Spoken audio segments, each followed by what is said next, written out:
And we have Don Braden on the line, who'll be performing at Keystone Corner tomorrow. Don, welcome to WPFW.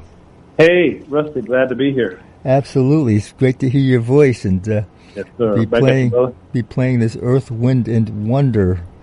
And it's been out for a little bit. And tell us what was the idea in doing this? Well, all the jazz masters, I mean, many of them came to prominence playing popular songs of their day. Right, absolutely. So that's basically, this is a continuation of that tradition, essentially. I mean, I grew up with Earth, Wind & Fire and Stevie Wonder. Of course. So basically, I had to put a little thought into making the arrangements happen. But once I did that, I had the great honor and joy of playing these incredible songs with which I grew up. I grew up with these tunes. Sure. So to be able to play these tunes in a jazz situation and improvise and fly through them and create and interact and express, it's a gas. Absolutely. So, growing up with this music, with the great R&B and soul music of that era, what got you into jazz? What was your approach in getting into this music and starting you? That's a great question. I basically segued from R&B and pop music into funk jazz, jazz funk. So that would be the Crusaders, Grover Washington Jr., Wilkenfelder, the Crusaders. Sure. Right? Grover Washington Jr., Ronnie Laws, Hubert Laws. Who else? Jeff Lorber Fusion, George Duke. Of course. All these cats. So I segued, from the pop stuff into that stuff. And by the way, a good transitional guy was Isaac Hayes. Because Isaac Hayes played alto saxophone pretty well, too. And he played piano, keyboards, organ, all the stuff, and vibes.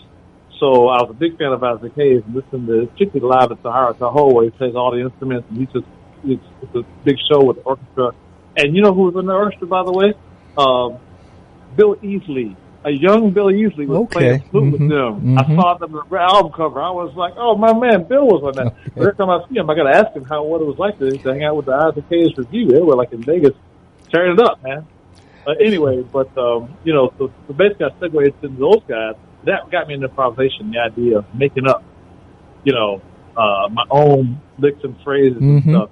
And then from there, my band director, I was in high school jazz band, and my band director said, you should go stay with Jamie Aebersold. You really love this stuff. You should go hang out with him. So I called Jamie Aebersold on the phone, and Jamie Aebersold, I grew up in Louisville, Kentucky, and Jamie Aebersold was right across the river in New Albany. Okay. He said, man, I'm too busy to take you myself, but I got a former student in Louisville who was a sharp cat. I'll plug into him. So I met Mike Tracy. Mike Tracy was my teacher all through high school. And Mike basically got me straight with all learning tunes. And I got the Jamie Aebersold play-alongs. I learned all my scales. I learned to play in all 12 keys. I learned a whole bunch of standards. It was great. By the time I got to college, I could play pretty well. I plus learned piano. Mike played great piano, and I learned from him how to play. I was inspired by him. I taught myself, but I was inspired by him to jump on the piano. So by the time I got to college, I could comp, very well on piano, and I could play, a lot of tunes on saxophone, and had done literally hundreds of gigs, both straight and rock and Don, now when you went to college, you didn't go to a school known for its music program. Tell us where you went to college. That's where, actually, the funny thing, that's where I am now. I'm actually teaching here. I'm at Harvard. Right. Now, I'm up here now. I'm in Cambridge, Mass. Right there. That's my combo just a minute ago to come and hang out with you guys for a hot second. But, I went to Harvard with the intent of being pre-med. And I ended up switching to computers and then dropped out when I got myself to New York for a couple of visits and got bitten by the straight-ahead jazz bug. I mean, I got bitten hard. I told my dad, I said, I'm going to take a year off from Harvard. He said, what? Wow. And then in my first year, I met so many cats and got so many gigs that I ended up with Wynton Marsalis the next year. Okay. 85 and 86, I joined Wynton's band. And from there, and I met Betty Carter before that. And from there, it's a long story, but a lot of cats, a lot of great gigs. I kept getting gigs and gigs and gigs and gigs. And then I got signed to a record label and started doing records, and never made it back to Harvard as a student. I'm here teaching now for 10 years already. Okay, so you finished your degree and then got hired, huh? Okay. No, I didn't finish. I took the year off, and my degree is the degree of Freddie Hubbard. Right. The degree of 4 years of Tony Williams. Oh, Lord. Tony Williams, Freddie Hubbard, Art Farmer, Art Farmer, Haynes. Boy. I got the serious pedigrees. Boy, and with Betty Carter, that's a university in and of itself in terms of her being a very hard taskmaster, but a great place to learn them. She was just incredible. It was huge. Betty was hugely influenced on all of it that she worked with. We all talk about it still. It's incredible. So in terms of your own performing and touring, how has that been working? And I have to ask this question of all the artists I've been talking with over the last year or so. How did you handle the year of COVID when everything was shut down? What did you do during that period? Well, so at Harvard, one of the things I really focused on when I was here, besides, and I played with a lot of people here, by the way. I studied with Billy Pierce and Jerry Bergonzi, two great saxophone players who are here in the Boston area. Mm-hmm. That was amazing. And then there's a ton of good musicians here at Harvard and at Berkeley, New England. I met, a lot of cats. In those days, I played with Cyrus Chestnut. Okay. He was in town at that time. I was playing with Clarence Robinson, a great drummer, Anthony Thiessen, great guitar player, a bunch of great players. So I had formed some, a quartet, quintet with those cats. Quartet and Anthony as a quintet. We did some nice gigs. Bill Green played bass with us. And that was one group, and I played with some other Harvard guys. We did a bunch of gigs. But COVID, so when I was here, I got very adept. I mean, I was always a geek. Like, I'm still a dyed-in-the-wool geek, right? I got all kinds of electronic gear in my house. And so I've been always comfortable with electronics. And then when I was a student here, I was studying computers, programming. Okay. And I actually worked as a software engineer for 12 years. Wow. Part-time, between all my tours and stuff. And because I thought I kept the computer gig going because I thought I'd come back and finish, and she never did. But so I thought I got our computers eventually, but I keep using computers kind of constantly. And now, as you know, most music technology, recording, broadcast, it's all computers now. All the storage, most of the media, it's all the bulk of it is computer oriented. So what I did with my technical skill, I upgraded all my cameras, upgraded my audio computer, and did a bunch of videos and streaming content. And I ended up making a pretty good living doing video projects. And a lot of my clients who were my gift called me and said, hey, make a video for me. Mm-hmm.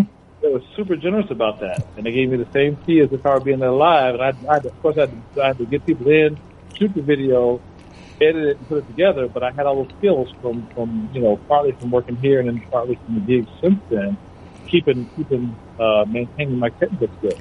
But throughout COVID, I was very busy actually doing videos.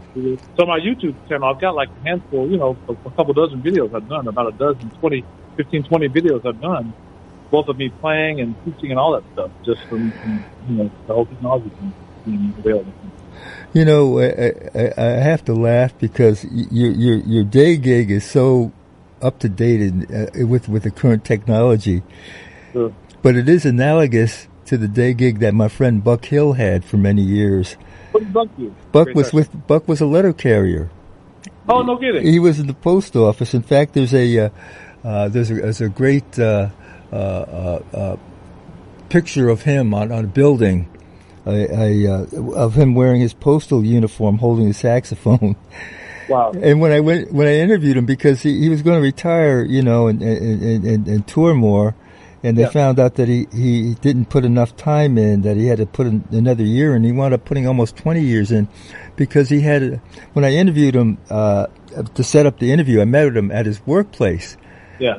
He had 1511 K Street Northwest. He had a little room, and his job was to distribute the mail in that building. Okay. And he said, well, why am I going to quit this gig? Right. Exactly. And what you're describing me is this, you have this incredible skill that you put to use, and it certainly does a wonderful thing in terms of your income stream and living well in terms of making your music and tying it all together. Oh, yeah. I'm really in awe. So tell us about what's going to be happening tomorrow night at Keystone Corner. Well, the Earth, Wind and Wonder, CD did very well, and I was, did great in the radio, and I was able to do quite a few gigs. And I was just starting to work on Volume 2 when COVID hit. That kind of, even though I did a lot of work with the videos and all that, the Earth, Wind and Wonder project kind of went on hold because the band was working, and we had some gigs and stuff, and it all got shut down. So once we opened up again last year, I was able to start doing more with the band again. I went ahead and got this record done, and we've been working as a quartet. The band is Jeremy Warren now. Jeremy is also the version you played with Cecil. So Cecil Brooks, Doris Taper, and Brandon. That was my quartet. Before Cecil moved out west, and then Yoris moved over to Europe. And Brandon got super busy, so I couldn't even get those guys anymore. Okay. So I formed another band with Kenny Davis, Jeremy Warren, and Art Hirahara. So they're also on Earth, Wind and Wonder, the original one. I see. You have alternate cuts. Right. Kept working, except for during COVID, of course. Yes. They did some videos with me, though, but other than that, we weren't able to do a whole lot. But then, once COVID let up and we were able to start doing things again, I went to the studio. And then Art got extra busy, so I kept him as much as I can get him, but I also have Miki Hayama playing piano. She's amazing. So Miki's joining us in Baltimore along with fantastic. Jeremy. She is awesome, really. She really is. Miki's amazing. She's amazing.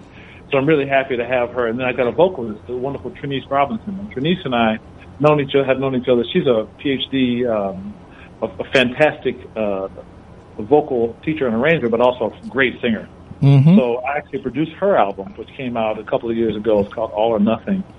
And so we have done, and I've hired her on a few of my Earth, Wind & Wonder gigs. She knows some of the Earth, Wind & Wonder songs with the lyrics, so she's been singing some of those with us, which is great. And then we do some of the songs from her record, which I arranged.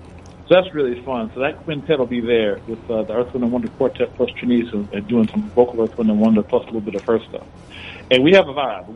I'm very proud of the band. We did 6 nights at 6 shows at Birdland in New York about a month ago, and it was just off the hook, man. Oh, man, I'm sure. I'm just very excited to bring it to different cities. So we played in Philly a couple weeks ago, and it was amazing. It was great. So they called us back right away and invited us back. So I'm excited to go back there in the fall or whatever. But I'm very tickled to be at the Keystone Corner, man. That's just going to be killing. It is. Todd Barkin has just done wonders keeping that club. Really. He kept the club open through COVID, and he's been bringing all the greats. The Cookers were there, Kenny Barron. Ron Carter played there and called me from after the gig was over with.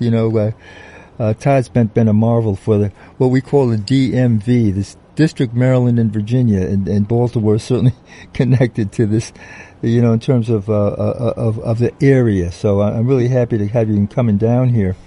Yep. And so we have a sneak preview because you have Volume 2 coming out in June.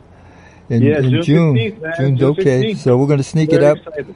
And we're going to play a cut from it now. Since we did the Wonder, we got Earth, Wind, and Fire queued up with "That's the Way of the World," the tune that I really remember a whole lot. So, Don, I really appreciate you calling in tonight, and I know you're going to fill Keystone Corner, folks. If you go to KeystoneCornerBaltimore.com, you can get ticket information and catch Don Braden tomorrow night. It's a one night only. One night only. And, come on out. We'll be swinging like crazy, and we have a great time. I'm very excited. So come on out and hear the band. It's really a tight unit. We've been working quite a bit this spring, and it's I'm very proud of the musicianship of my colleagues. I'm very, very proud to present that. Well, I'm really excited to have you on the air tonight, Don, and thanks for calling. Oh, one more thing, by the way, sure. the gig at Keystone Corner is also streaming too. So if you can't get up to Baltimore, do check out the live stream because we'll be streaming. Absolutely, and that's the other benefit that Todd has kept it going and not stopped the streaming when the club opened up fully for customers. He really kept it going. So again, thanks for mentioning that.